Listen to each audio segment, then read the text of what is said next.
मातृभाषा भागवत सप्ताह,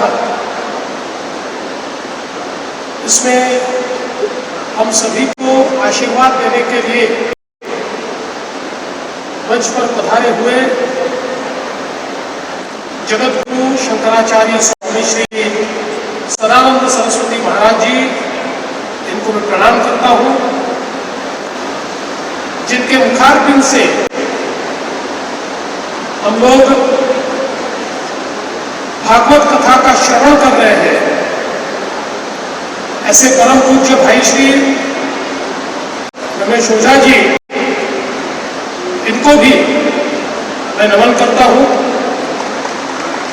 यहाँ उपस्थित मेरे साथी योगेश सागर जी, संजय उपाध्याय जी, श्री सौरभ मेहता जी, रमेश परीख जी, नीलेश दवे जी, राजू भाई सावला, सुमेश सिंह, यहाँ उपस्थित सभी महानुभाव और उपस्थित सभी माताएं बहनें बंधु,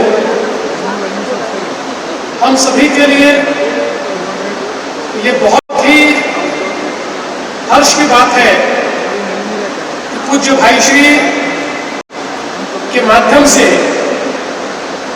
भागवत कथा श्रवण करने का हमको अवसर मिल रहा है। और मैं विशेष रूप से मुंबई समाचार को धन्यवाद देना चाहूंगा। आज देश के सबसे पुराने अखबार के रूप में कार्य करते हुए मुंबई समाचार ने मातृभाषा भागवत सप्ताह आयोजित किया। हम सभी के जीवन में मातृभाषा ये बहुत महत्वपूर्ण होती है।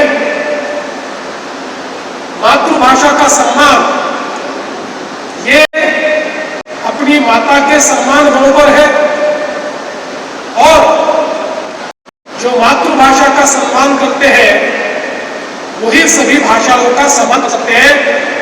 इसलिए मैं ऐसा मानता हूं कि एक बहुत अच्छी पहल आज हम पर हुई है।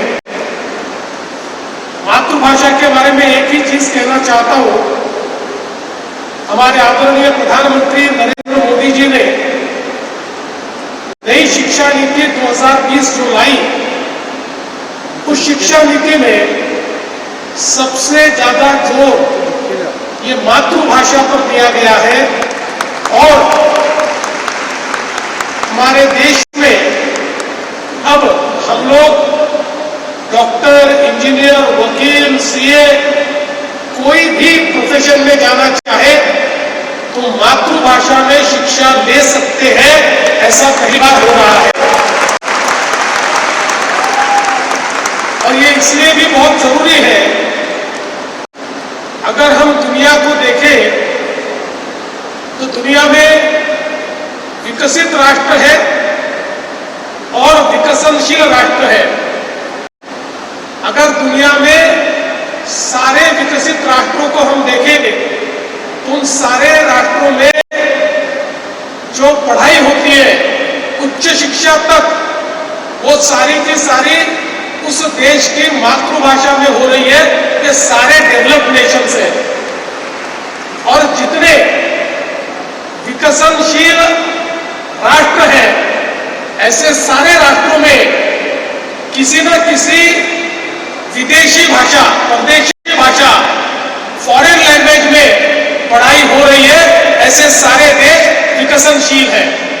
इसलिए मुझे ये लगता है कि मातृभाषा का सम्मान और मातृभाषा को फिर एक बार एक ऊंचाई देने का प्रयास जो मुंबई समाचार के माध्यम से हो रहा है, और यहाँ मातृभाषा का एक बहुत बृहद अर्थ उन्होंने बताया है। जो हमारे देश की अलग अलग भाषाओं में जिन्होंने साहित्य की रचना की है, ऐसे सभी लोगों को समर्पित ये मातृभाषा भागवत सप्ताह यहाँ हो रहा है। तो मैं ये मानता हूँ देश की सभी भाषाओं को, सभी मातृभाषाओं को सम्मान देने का प्रयास इस भागवत के माध्यम से हो रहा है। और विशेष रूप से हम लोग तो ये मानते हैं कि कलयुग में अगर अपना मन साफ करना हो, कलयुग में अपनी आत्मा की शुद्धि करनी हो, तो भागवत कथा का श्रवण करके हम इसको कर सकते हैं। और जब वो भागवत कथा भाई श्री के मुखारबिंद से आती है तो मुझे ऐसा लगता है कि उसका परिणाम ही कुछ और होता है, उसका आनंद ही कुछ और होता है। और जो मन और चित्त की शुद्धि, उसकी जो अनुभूति हम सबको होती है, उसी अनुभूति को आप सभी लोग प्राप्त कर रहे हैं। मैं आप सभी को बहुत बधाई देता हूं और ईश्वर से प्रार्थना करता हूं कि इसी प्रकार से हम सभी को सुविचार सुनने के लिए ईश्वर शक्ति प्रदान करे, अवसर प्रदान करे और बार बार भागवत के माध्यम से हम लोग यहाँ पर श्री कृष्ण जी की लीलाएं और श्री कृष्ण जी का संपूर्ण जीवन, उस जीवन को समझने का प्रयास करें। मैं ऐसा मानता हूं कि शायद ही दुनिया में ऐसी कोई चीज होगी जो श्री कृष्ण जी के चरित्र में हमको देखने को नहीं मिलती। ऐसा परिपूर्ण चरित्र शायद दूसरा कोई हो नहीं सकता।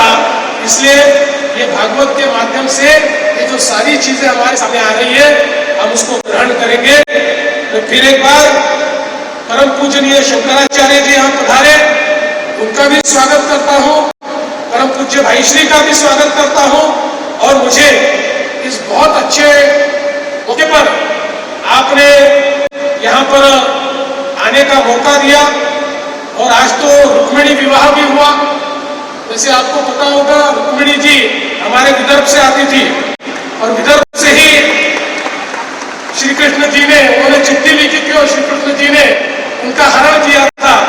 तो मुझे बहुत खुशी है कि इस बहुत सुंदर मौके पर यहाँ आने का मुझे अवसर मिला। इसलिए आपका बहुत बहुत आभार व्यक्त करता हूँ और अपने शब्दों को विराम देता हूँ। धन्यवाद। जय श्री कृष्ण।